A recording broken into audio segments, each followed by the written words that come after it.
kasi ganito eh. Pag ayaw ng mayor, ayaw ng city police director or chief of police, talagang wala yan.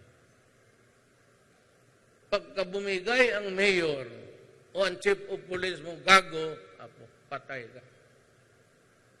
Kaya ako nang na-assign sila, isa lang. Hindi ako napagtapang. Sabi ko lang, ito ang deal. Wag kung meron kayong previous assignment na naglalaro ng ganon, huwag mong dalhin dito sa akin. Mayor ako.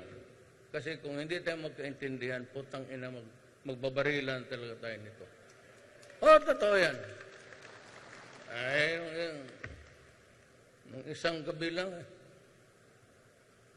first time ako pinaalis kong lahat ng security ko, alis ka dyan. Ayaw ko lang rin insultin nyo. But for the very first time sa pagka-mayor ko, I was talking to a guy na nagdala ako ng baril. Kasi sabi ko, putang ina mo, pag hindi tayo nagkaintindihan, pabarilin kita dito. Ganoon lang ang style dyan.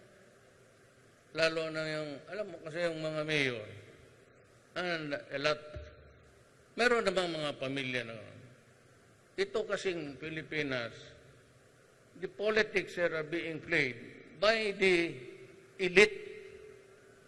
Yung mga mayaman na matagal na sa politika at pabalik-balik na lang, kagaya nitong si Romualdo ng Camigan, kung putang inan to, bantay ka sa akin. Sabi ko, pag makita kita sa labas, sampalin kita.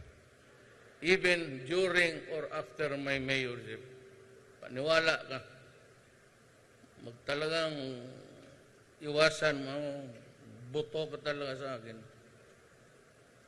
Yung mga gano'n na matagal na, from the grandfather to the father to the son, yung pagkampanya mo doon, ayaw kang paggamitin ng stage, tapos yung electric mo,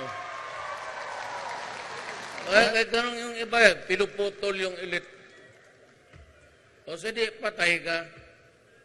Itong animal na ito, pinapalusot ko lang eh.